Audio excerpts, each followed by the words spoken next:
Hürmetli vatandaş, bugünkü leksiyalarımızı başlayımız. Leksiyada sizi radyoda Washington'dan sözleyimiz. Bugünkü islaha 2019 yıl 5. ayının 30. günü. Haftaga Perşembe.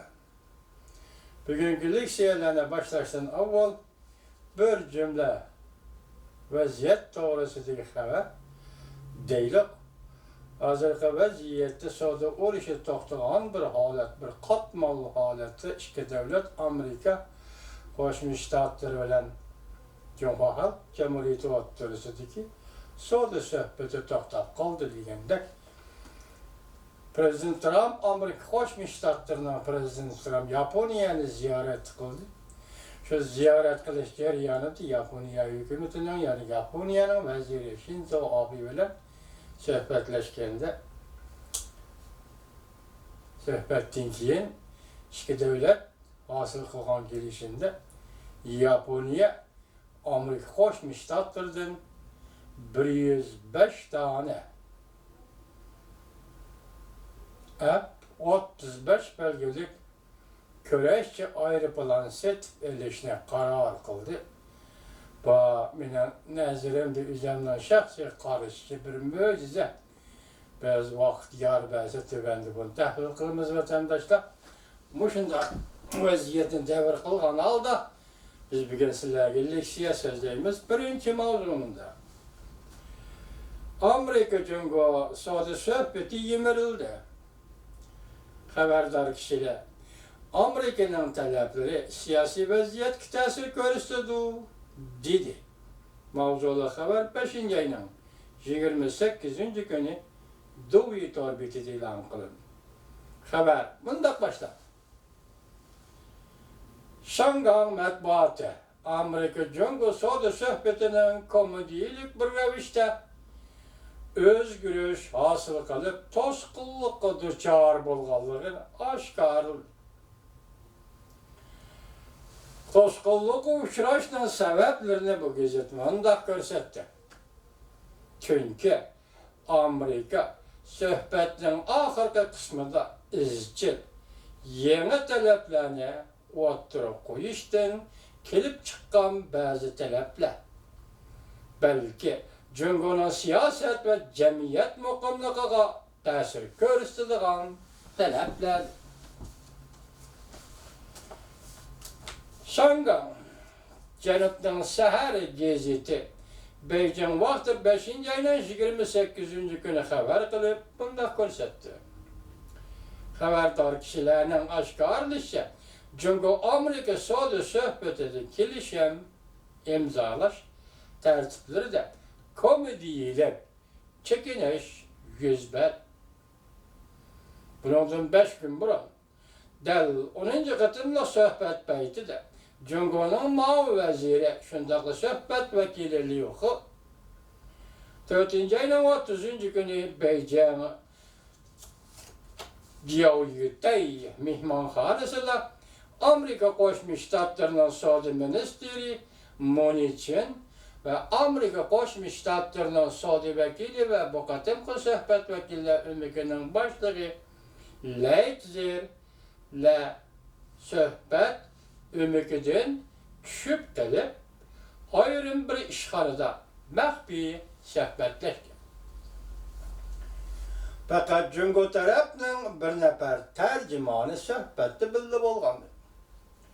Bir qatimlar fikr almashtirgan. Voqea 1 soat davomlashdi. Bu qatimki maxfiy suhbat Amerika Jungo suhbatining suhbat kayfiyatini o'zgartirdi. Xabarda bundoq ko'rsatilgan. Tashqarida kutib turgan maydondagi kishilarning oshkorlashicha, bu 3 nafar kishi maxfiy suhbatlashgandan keyin yordamchilariga suhbatning mazmuni to'g'risida bir nima demagan va har qanday ko'rsatma bermagan. Lekin ularning mijoz tabiatida so'rin chiroy va xo'p chiroy bir holat aks etgan. Maxfiy suhbatlashgan ishxonni hazırla boran çapkın yetip gelip besip alacağandek bir kayfiyat kaplığa. Nemi iş yüz bergerligi doğrusida hiçbir adam sual koyalmıyor. Söhbetleşken işkanını xuddi hazırla boran çapkın yetip geleceğandek bir kayfiyat kaplığa. Nemi iş yüz bergerligi doğrusida hiçbir adam sual koyalmıyor. Ondan başqa yana xabardi mundaq tilg'ilindi. Bir nafar Jungolog, hamma ishdan xabardor kishi mundaq ko'rsatdi. Jungo Amerika savdo suhbatining to'sqinlikka uchrashidagi haqiqiy sabab Amerikaning o'tirib qo'ygan talablarini izchil o'zgartirib kelayotganligidir. O'tirib qo'yilgan talablarni Amerika tarafdan izchil o'zgartirib kelayotganligidir. Amerika'nın shuncha ko'p turli o'zgartish talablari oldida Jungo arqa-arqadan yo'l qo'yishga chorasizdir. Bu xabardor kishi ikki tarafdan o'rtaq tunishga kelolmasligidagi muhim omillar to'g'risida mundaq ko'rsatdi. Jumladan Washington Jungodan talab qilgan internet boshqarish jihati butunlay ochib etilgan internetni ishga oshirish to'g'risida. Butunlay ochib etilgan internetni yo'lga qo'yish yoki ishga oshirish to'g'risida hamda Jungo har yili Amerikadan import qilinadigan tovarlarning miqdori to'g'risidagi Amerika o'ttirg'a qo'ygan yangi talabdir.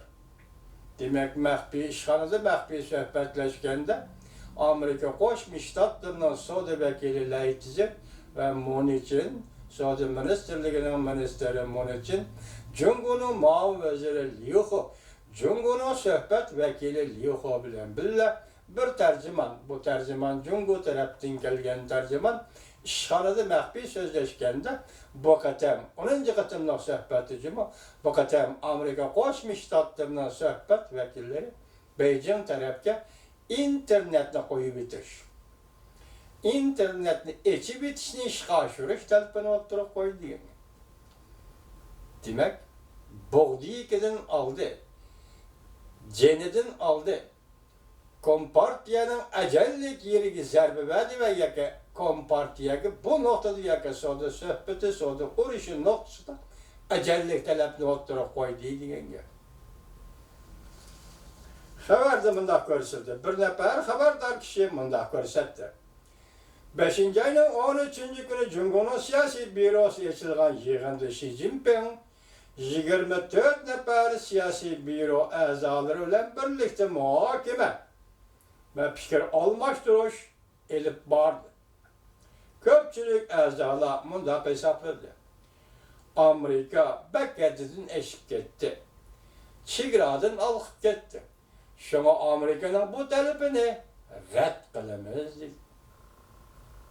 Demek Amerika Qo'shma Shtatlari internetni qo'yib etish, internetni ochib etishni ishga oshirishni talab qildi. Jungoning siyosiy byurosi Amerika Qo'shma Shtatlarining bu talabini rad qildi. Demek bu yerda hozir savdo, shuning bilan nima? Savdo urushi to'g'risidagi suhbat shuning bilan to'xtab qoldi degan. Shu kuni, ya'ni shu har vaqtda 5-oyning 27-kuni Amerika Qo'shma Shtatlarining prezidenti Trump Tokioda Yaponiyaning vaziri Shinzo Abe bilan birlashma muxbirlarni kutib olish yig'ini o'tkazganda Amerika Jungo savdo urushi to'g'risida to'xtalganda mundaq ko'rsatdi. Jungo bilan kelishim imzolashga Amerikaning tayyorligi yo'q. Kechiring, Jungolar efendim, gapni men qo'shdim, juma kechiring. Lekin ishga davlat kelgisi bir vaqt ichida yaxshi bir kelishim imzolaydi. Üzüb tashlayapti Jungo bilan bo'ladigan suhbatning endi Amerikaning tayyorligi yo'q, üzüb tashladi. Yana arqa yo'l qo'yib qo'ydi. Ehtimollarga qo'yib qo'ydi. Tanlab olsam, bizning degan yerimiz keldigan bo'lsa, marhamat Jungolik da'vat.